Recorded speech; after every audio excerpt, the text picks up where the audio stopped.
Bismillahirrahmanirrahim. Hai, Assalamualaikum. Welcome back to Cengkeh Channel. Terima kasih akak ucapkan kepada semua kerana sentiasa memberi support untuk channel ni. Akak juga ingin ucapkan berbanyak-banyak terima kasih kepada yang dah like, share dan subscribe.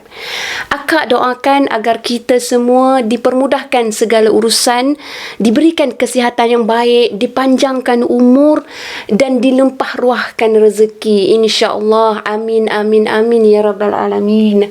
Hari ini akak akan ceritakan beberapa kisah seram yang dikongsikan oleh salah seorang subscriber juga. Subscriber ni dikenali sebagai Azmi.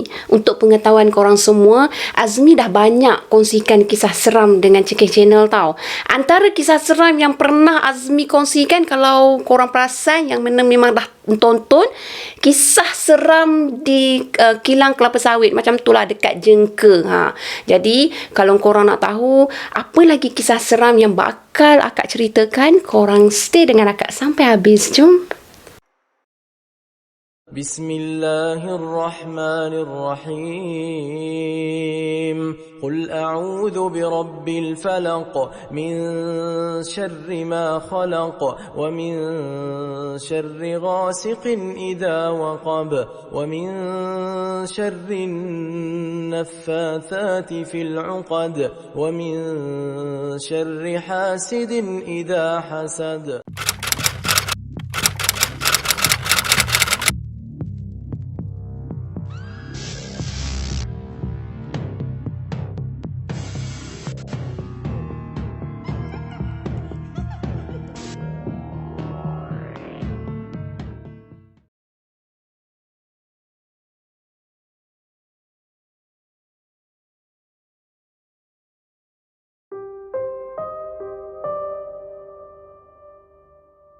Untuk kisah yang pertama ni, pengalaman seram Azmi semasa dikejar Kak Punti.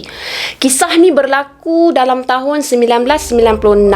Semasa tu, Azmi, dia belum lagi bekerja sebagai juru welding. Kalau korang tahu untuk video-video sebelum ni kan, dia sedang bekerja juru welding tau. Dia masa tu masih di bangku sekolah dalam tingkatan 4. Walau bagaimanapun, Azmi ni dia gigih bekerja walaupun usia dia semuda macam tu.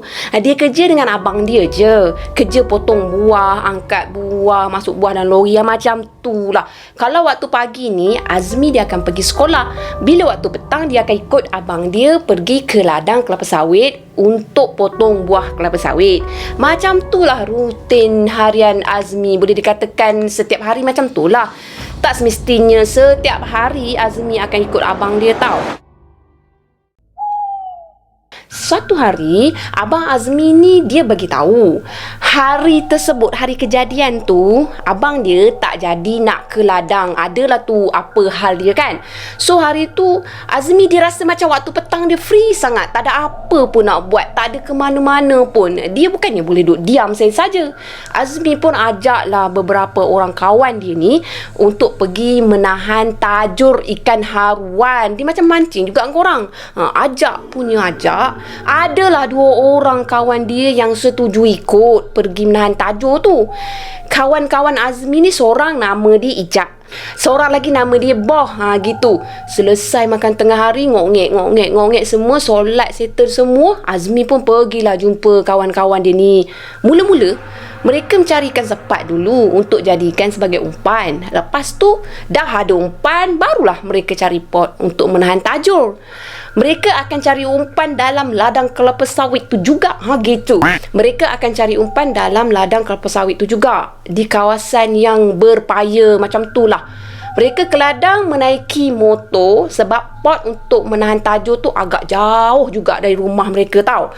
Boleh dikatakan dekat tengah-tengah ladang kelapa sawit. Bila dah sampai dekat pot, Azmi bagi tahu kawan-kawan dia, "Weh, aku rasa kat sini okey kot. Kat sini pot dia memang cantik. Aku rasa kat sini banyak ikan haruan." Macam tu lah. Jadi mereka pun buatlah persiapan untuk mula menahan tajuk mereka. Mereka pun dalam pokpek-pokpek, sembang-sembang sambil-sambil lah kan. Sambil nak isi umpan, sambil-sambil tu mereka pun teruslah menahan tajuk. Selepas siap menahan tajuk, mereka pun pergilah cari pot baru untuk tahan lagi tajuk yang lain-lain. Macam tu lah, maknanya bukan setempat je mereka akan tahan tajuk mereka tau. Mereka akan tahan banyak tempat, baru dah dapat banyak ikan. Jadi lepas mereka dah kembali ke pot yang mula-mula diorang tahan tajuk tadi, diorang nak tengok lah kod-kod umpan diorang ni dah mengena ke tidak ke, macam tu lah. Bila Azmi tengok pada umpan tu memang dapat seekor je korang ikan haruan, so mereka rasa kat situ memang tak berapa nak cun tempat tu.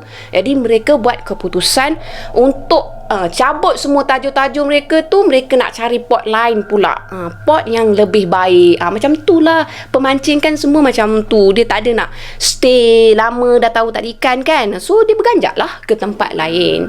Dan bila sampai ke pot baru, mereka sedar masa tu dah dekat pukul 7 petang tau korang, dekat dengan waktu nak masuk maghrib. Mereka tetap juga nak pacakkan tajuk time tu. Disangkut umpan pada mata kail, tapi melucut.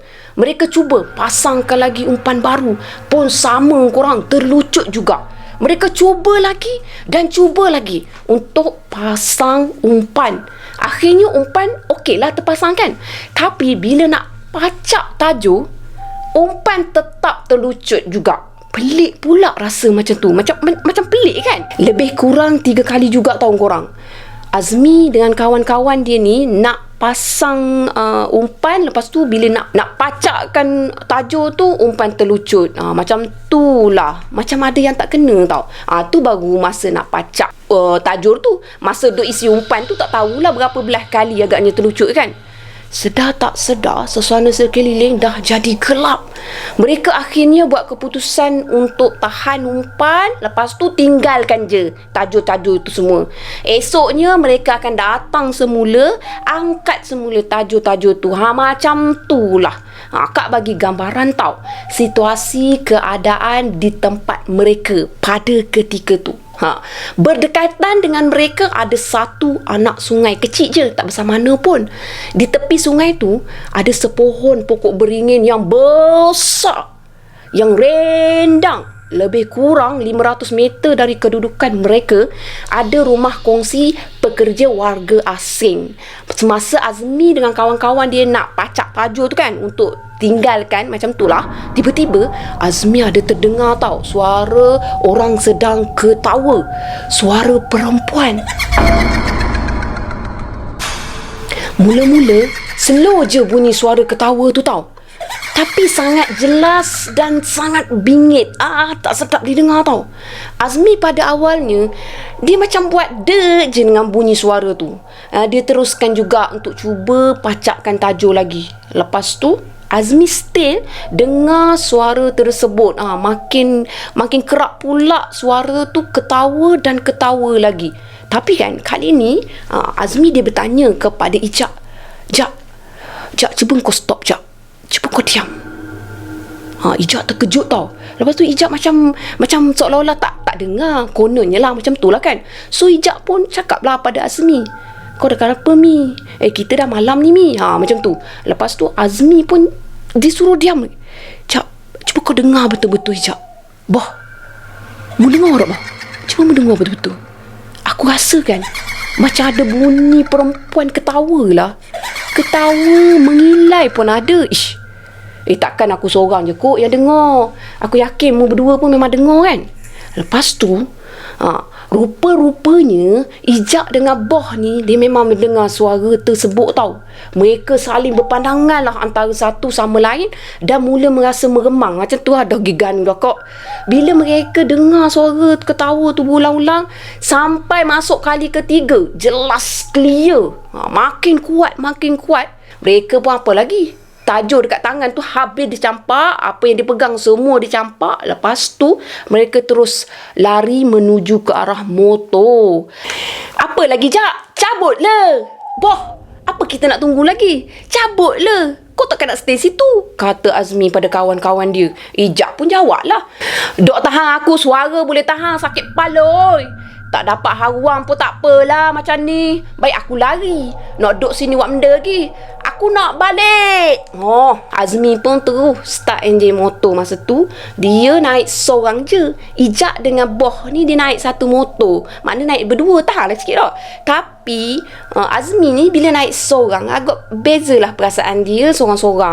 Jadinya sedang mereka bawa motor dengan kelajuan yang boleh tahan jugalah, ikut rasa nak redah je masa tu, janji nampak jalan. Sudah dalam-dalam cemas tu, Azmi sempat juga lagi dia menoleh ke belakang tau.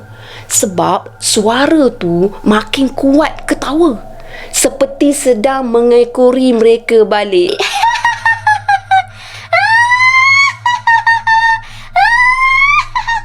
Masa Azmi pandang ke belakang tu, dia akui memang sah Kak Punti sedang mengejar mereka.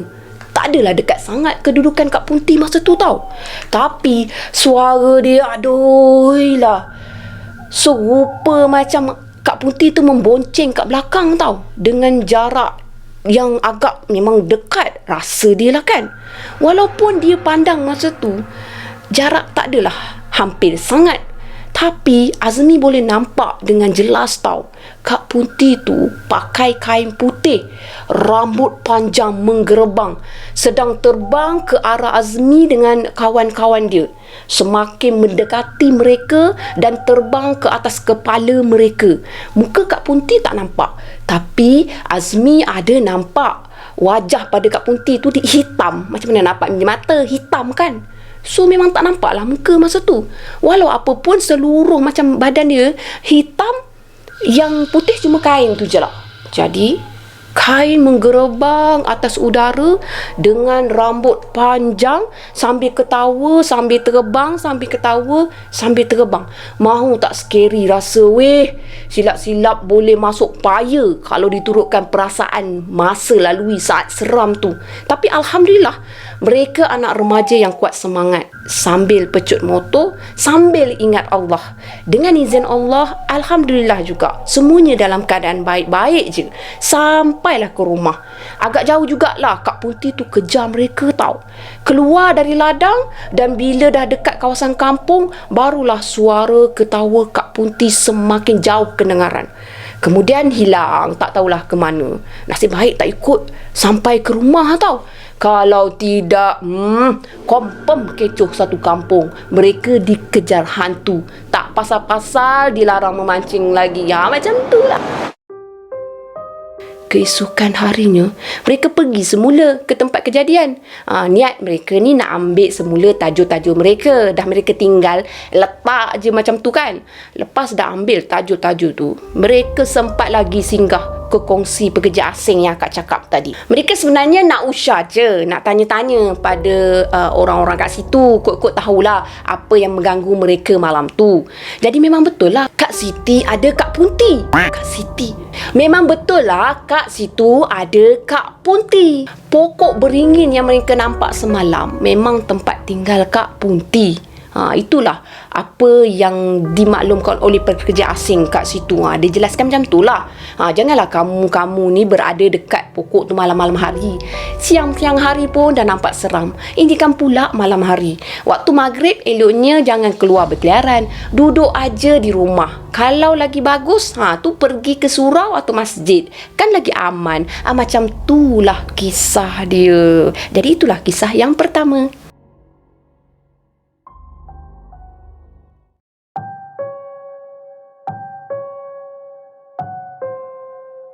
Kita masuk pada kisah yang kedua. Untuk kisah yang kedua ni terjadi pada tahun yang sama juga tau.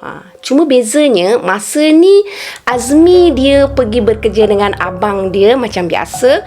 Kerja dia masa tu dia angkat buah sawit. Azmi dengan abang ni sebenarnya ambil upah potong buah sawit. Buah sawit orang lain tak cukup dengan buah sawit sendiri tau. Sebab pagi kan Azmi pergi sekolah, so petang baru dia boleh pergi ladang. Maklumlah, mereka ni dari keluarga yang tak berapa senang. Jadi duit kerja Azmi ni boleh menampung perbelanjaan keluarga dia, boleh menampung perbelanjaan sekolah dia, macam tu lah. Bagus dak Azmi ni. Jadi masa ambil upah kerja di ladang Pok Ya, ladang Pok Ya ni memang jauh, sempadan dengan hutan Bukit Gajah Jengka. Kalau Azmi kerja di ladang Pok Ya tu, boleh nampak hutan. Perjalanan dari rumah nak ke ladang Pok Ya memang ambil masa dalam 45 minit macam tu lah. Kebas jugalah buntut nak boleh ke sampai ladang Pok Ya tau. Bila Azmi dah balik dari sekolah, abang dia pun dah balik potong buah sawit. Abang kepada Azmi ni cakap ada 250 tandan lagi yang tak settle. So lepas mandi, makan, solat semua, Azmi pun teruslah bergerak ke ladang Pok Ya. Seingat Azmi lah, masa sampai dekat ladang Pok Ya tu dalam pukul 3.30 petang lah. Macam biasa juga, bila Azmi sampai ke ladang Pok Ya, Azmi akan baring di atas guni sambil khayal-khayal macam tu lah. Dia macam baru balik sekolah kan, agak penat. So dia nak hilangkan penat, dia relax dulu sebelum nak buat kerja-kerja berat macam tu tau. Jadi sedar tak sedar dah pukul 4.30 petang. Azmi pun teruslah punggah buah kelapa sawit untuk bawa ke tepi jalan.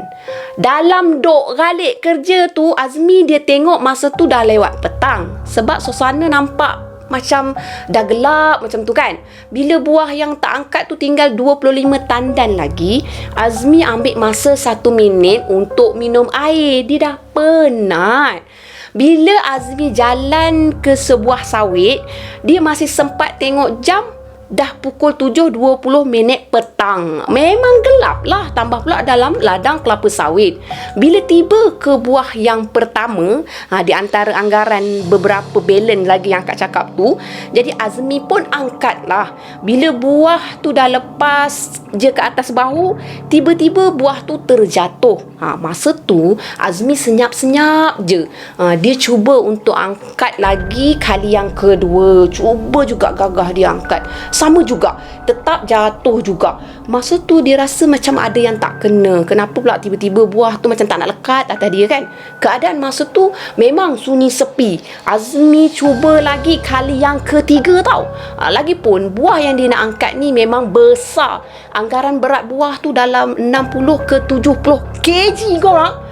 Dengan baca Bismillahirrahmanirrahim, buah tu pun lepas juga atas bahu Azmi. Dalam masa buah tu atas bahu Azmi, baru je nak berjalan selangkah yang pertama, tiba-tiba Azmi terdengar suara. Suara tu seperti suara orang tua tau. Suara tu berkata macam ni. Dahlah angkat buah tu. Dah maghrib ni. Esoklah pula sambung kerja. Dah tak payah angkat. Suara tu seperti orang tu ada sebelah Azmi je. Bila terdengar suara tu, Azmi tercegat, kaku, tak tahu nak cakap apa, tak boleh nak gerak. Dalam keadaan buah kelapa sawit, dalam keadaan buah sawit tu masih lagi atas bahu tau. Azmi pun memandang ke kiri, dia tengok ke kanan, dia tengok atas, dia tengok bawah, apa pun tak ada. Memang tak ada siapa-siapa pun dekat situ. Pelik kan? Yang lagi pelik, waktu tu Azmi tak rasa meremang langsung. Masa tu dia terfikir secara positif lah. Dia turunkan buah tu semula tanpa bawa ke tepi jalan pun. Lepas tu dia letak balik buah tu kat tempat mula-mula dia angkat tadi. Lepas tu Azmi pun berjalan ke arah motor. Masa di tengah berjalan tu, dia masih memandang sekeliling tau. Dia nak tengok, mana tahu kot-kot memang ada orang, tapi sama juga dengan orang. Tak ada orang pun kat situ. Azmi pun tunggu apa lagi. Dia cuba juga untuk rehatkan diri dia. Lepas tu dia start motor. Macam dia ambil nafas kejap. Lepas tu dia start motor dan dia balik ke rumah dalam keadaan yang memang gelap gelita. Nasib baik dalam perjalanan pulang tu tak ada apa pun yang terjadi tau. Dia sampai kat rumah lebih kurang pukul 8.30 malam. Sampai je kat rumah, dia siap mandi, siap solat. Lepas tu dia ceritakan kepada abang dia. Abang dia gelak je lah. Gelak, senyum sengih macam tu kan. Abang dia cakap, tu orang Bunian. Sebab abang dia kerap ternampak tau. Bila masuk waktu Zuhur, orang Bunian tu berpakaian jubah putih, berserban putih. Abang dia cakap, orang Bunian tu memang tak kacau orang. Dan tempat tu memang laluan nak ke hutan. Jadi Azmi berfikirlah, mungkin bunian tu tegur sebab Azmi masih kerja di waktu maghrib. Memang tak elok lah kan.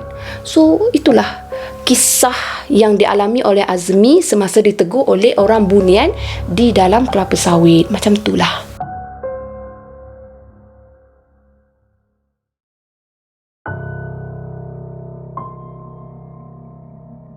Akak tambah pula lagi satu cerita. Kisah yang ketiga ni mengenai Azmi tak jumpa jalan balik. Macam itulah. Ketiga-tiga kisah ni memang berlaku di tahun yang sama tau. Macam biasa, ngongek-ngongek Azmi dia pergi sekolah, lepas tu dia balik sekolah jam 1 lebih kurang macam tu. Bila balik dari sekolah, abang dia pun cakap, "Gi angkat buah Cik Ramli, ada 200 tandan." Macam tu lah. Azmi pun anggukkan kepala dia je. Lepas mandi, makan, solat, sama juga dia akan pergi terus ke ladang Cik Ramli tu dengan menaiki motosikal. Jarak ladang tu dari rumah dia lebih kurang 30 minit. Dalam pukul 2 petang, Azmi pun teruslah pergi kerja. Dia malas nak rest dulu ke nak baringkan badan dia sebab dia risau. Manalah tahu bila dia dah baring kan, dah malas pula kan. So dia pergilah seorang diri je masa tu. Bila sampai dekat ladang Cik Ramli tu, Azmi pun dia hamparkan guni yang dia bawa untuk angkat buah sawit yang dah dipotong tau. Dalam baring tu sekejap je dia nak baring rehat pun. Tengah-tengah duk syok baring tu apa pun semua sekian. Tanpa dia sedar, dia terlena juga dekat situ. Bila dah tersedar, alangkah terkejutnya bila Azmi tengok jam dah menunjukkan pukul 5 petang. Dah terlajak tidur dah korang. Buah 200 tandan tak angkat pun lagi. Aduh, Azmi pun tanpa lengah lagi, dia pun terus mulakan kerja. Dalam duk kerja tu, bila cuaca dah makin senja, macam tu lah keadaan dah macam nak gelap macam tu kan, Azmi masih juga kerja. Dia nak siapkan juga kerja tu. Bila dah pukul 7.15 petang, Azmi pun terus bergegas untuk balik ke rumah. Sempat juga dia siapkan kerja pada masa tu. Dengan suasana yang gelap, jalan dah lah teruk. Azmi bawa jugalah motor dia dengan hati-hati. Dah lah boleh katakan seram sejuk juga nak lalu situ. Nasib baiklah motor Azmi ni elok lagi lampu dia. Bila sampai ke satu jalan ni, tiba-tiba motor Azmi ni macam brake mengejut. Bukan dia brake tau, tapi motor dia tu brake sendiri. Macam mana agaknya motor brake sendiri? Azmi pun tengok dekat depan dia. Depan dia tu ada satu jalan lurus, tak ada penghujung. Sayup je, lurus straight. Kiri dia paya, kanan dia pun paya. Seingat Azmi lah, tempat dia berhenti tu sepatutnya ada simpan 3. Macam mana boleh jadi jalan tu lurus? Masa difikirkan, dia agak confused. Aku nak teruskan ke tak nak? Aku nak berhenti ke tak nak? So, dia teruskan juga bawa motor tu. Bila dia teruskan, dia cuba untuk jalan juga.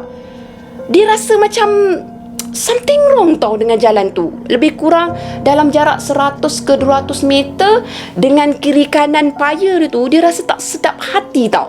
Tambahan pula, masa dia lalu jalan tu, dia tiba-tiba terdengar bunyi anjing menyalak panjang. Suka akak mengajuk. Dalam hati dia waktu tu dah rasa macam duk-dak. Memang duk-dak. Dah rasa macam tak selesa tau. Dia patah balik ke tempat mula-mula dia stop untuk ambil jalan terus tu kan. Mula-mula dia berhenti tadi yang masa dia brake mengejut tu. Dia pergi balik kat situ. Lepas tu dia tengok balik jalan kat situ. Masa dia tengok jalan tu, tiba-tiba bulu roma dia semua terpacak tegak. Dia cuba pandang kiri, pandang kanan. Akak pun tak tahu dah mana kiri, mana kanan. Lepas tu kan, dia tak nampak apa-apa pun.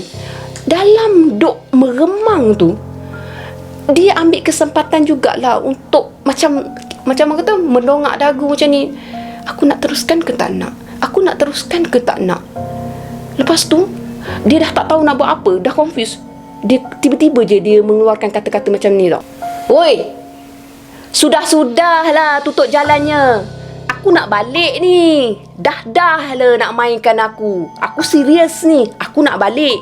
Dalam nada yang tinggi dan suara dia marah. Mau tak marah kan? Bila dia memang dah rasa penat, kena pula keadaan macam tu, memang marah lah dia. Lantak lah apa yang nak datang pun. Masa tu Azmi memang dia tak rasa takut tau. Walaupun dah agak meremang. Apa yang dia rasa, aku nak balik cepat, aku nak mandi, aku nak rest, aku penat. Makin dia nak marah lagi ada pada masa tu. Dia lagi macam kontrol rasa marah dia. Kalau tak, macam-macam benda lagi dia cakap kat situ. Dalam duk nunduk kepala dekat handle motor, macam tu lah. Dia macam dah kecewa pun ada. Sama juga bercampur. Tiba-tiba dia terdengar bunyi suara azan. Azmi pun angkat kepala. Masa tu dia dah tak rasa meremang tau. Perasaan marah dia agak cool sikit, dah okey sikit kan. Perasaan meremang dia semakin berkurang macam tu. Azmi pun start motor dia. Bila motor dia hidup je, baru dia nampak jalan yang sebenar. Jalan sebenar kat situ ada simpang 3. Suasana jalan yang tadi lurus sepatutnya ada simpang ke kiri, ke kanan, ke depan, macam tu lah. Tapi semuanya hilang, menutupi pandangan dia tau.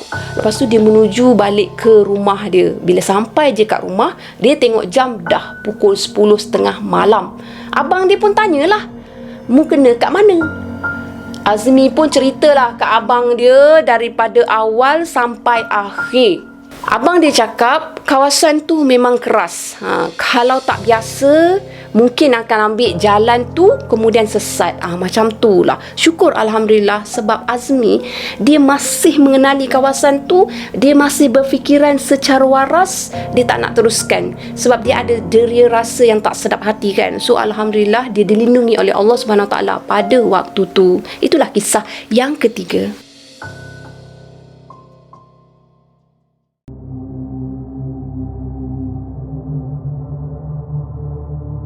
Disebabkan akak memang dah charge bateri akak ni full, so hari ni akak nak sampaikan 4 cerita. Korang nak dengar, tak nak dengar, korang kena dengar juga. Apa yang akak nak kongsikan untuk kisah yang keempat ni sama juga dialami oleh Azmi juga. Tapi masa tu Azmi dia bukan tingkatan 4 lagi tau. Masa tu dia tingkatan 1. Jadi kisah ni tentang anak yang tak nak dengar cakap mak, macam tu lah. Itulah akibat dia. Masa umur tu memanglah nakal, budak-budak lagi kan. So Azmi ni dia tolong arwah mak dia meniaga. Kadang-kadang dia ponteng tolong arwah mak dia. So dia pergilah mandi sungai. Masa dia ponteng tu, dia tak ikut arwah mak dia meniaga. Masa dia pergi sungai tu, dia tak ada rasa bersalah tau. Biasalah budak-budak kan. Kalau dapat mandi sungai, apa pun dia tak fikir dah kena marah ke apa semua kan. Bila balik, wajib dia kena marah, wajib dia kena rotan tau. Dipendekkan cerita, macam biasa juga, dia tak tolong mak dia kat kedai, so dia pergi mandi dekat sungai. Masa tu bila dia balik rumah, keadaan dah lewat petang. Jadi malam tu memang teruk Azmi kena marah, kena rotan dengan mak dia tau. Malam tu mak dia suruh dia tidur dekat kedai depan rumah dia.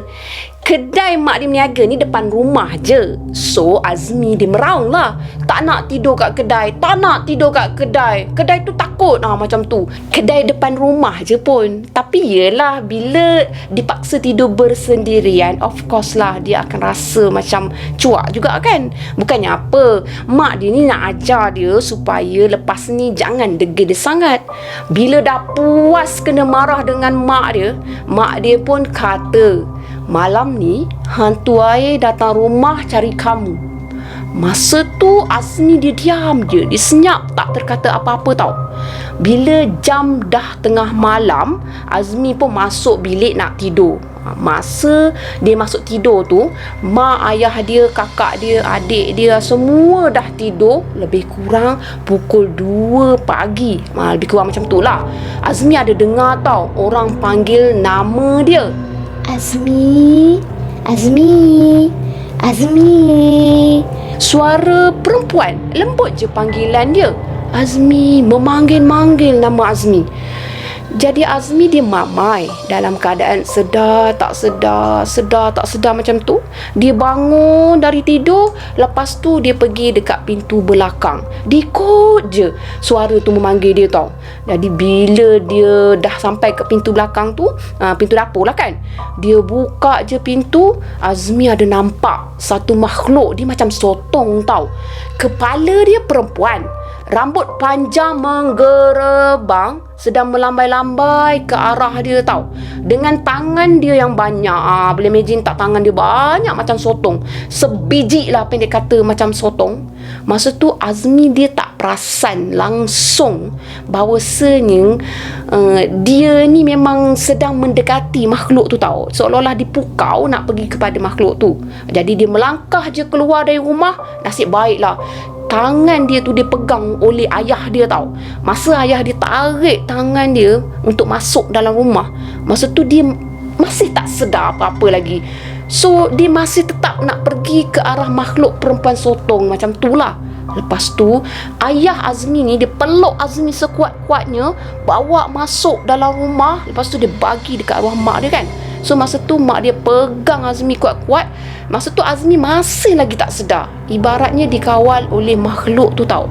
Nasib baiklah kakak dengan adik dia langsung tak sedar pada kejadian tu dengan apa yang berlaku. Kalau mereka sedar, korang boleh bayangkan keadaan tu akan jadi lebih teruk. Jadi ayah Azmi membacakan ayat suci Al-Quran tau untuk halau makhluk tu. Bila makhluk tu hilang, mak Azmi bawa Azmi pergi tidur dengan mereka, dengan mak ayah dia lah. Masa tu barulah Azmi dia rasa takut setakut-takutnya. Baru dia perasan apa yang mak dia bagi tahu tu benar-benar berlaku. Saya ingat dia macam tu lah kan. Azmi sangka kan gangguan tu berakhir kat situ je tau. Tapi sangkaan dia tu macam meleset. Rupa-rupanya makhluk tu datang lagi, panggil lagi Azmi lebih kurang pukul 4 pagi. Jadi Azmi pun dia peluk erat mak dia. Telinga Azmi masa tu dah ditutup dengan kapas. Mungkinlah mak kepada Azmi ni tak nak Azmi fokus pada apa yang didengar. Dia tak nak Azmi ikut suara tu tau. So masa tu ayah dia memang ada dengar juga bunyi tu, bunyi panggilan Azmi macam tu. Ayah dia pun keluar rumah untuk halau makhluk tu tau. Lepas makhluk tu pergi, barulah Azmi boleh tidur. Sebelum tu Azmi memang gelisah. Dia memang nak pergi kepada makhluk tu. Dalam masa yang sama dia tak nak pergi. Macam tu lah. Keesokan harinya mak Azmi pun tanya, tahu tak apa yang datang rumah malam tadi? Azmi cuma angguk saja. Dia tak berani dah nak cakap apa-apa, tak berani dah nak melawan ke apa. Azmi memang budak baik. So lepas kejadian tu, Azmi tetap juga pergi mandi dekat sungai tu. Anak degil lah katakan. Dia sendiri yang tulis tau. So itulah pengalaman yang dilalui oleh Azmi. Apa yang kita boleh ambil daripada pengalaman ni, kita kena dengar cakap orang tua kita tau. Orang tua kita ni dia lebih tahu apa yang terbaik untuk kita, apa yang buruk untuk kita. So pada akak lah, Azmi sepatutnya ditimbang tara lah pada larangan arwah mak dia. Jadi Alhamdulillah, lepas tu memang betul Azmi dia limitkan masa. Maknanya kalau dekat dengan maghrib tu, dia takkan adalah dekat sungai tu. Dia akan balik lebih awal untuk mengelakkan kejadian yang sama berulang. Macam itulah seadanya kita. Walaupun bagi kanak-kanak macam tu, bagi kita dewasa pun, kalau boleh kita jadualkan diri kita, bila dekat dengan maghrib tolong masuk ke rumah. Sebaik-baiknya yang lelaki atau perempuan bolehlah pergi ke surau atau masjid untuk berjamaah. Itu yang lebih baik, insya-Allah. Itu saja kisah yang keempat dari akak. Akak dah penat, tak nak dah cerita yang kelima, tak nak dah. Habis setakat ini sahaja. Sekian, terima kasih korang kerana sudi dengar daripada awal sampai akhir. Apa-apa pun, akak nak minta maaf kalau akak tersalah kata ataupun tersalah tak sedap didengar. Macam itulah. Apa yang baik sama-sama kita ambil jadikan sebagai tauladan. Apa yang buruk sama-sama kita ambil jadikan sebagai sempadan. Terima kasih korang sekali lagi. Bye. Assalamualaikum. Bye. Jangan lupa subscribe. Bye.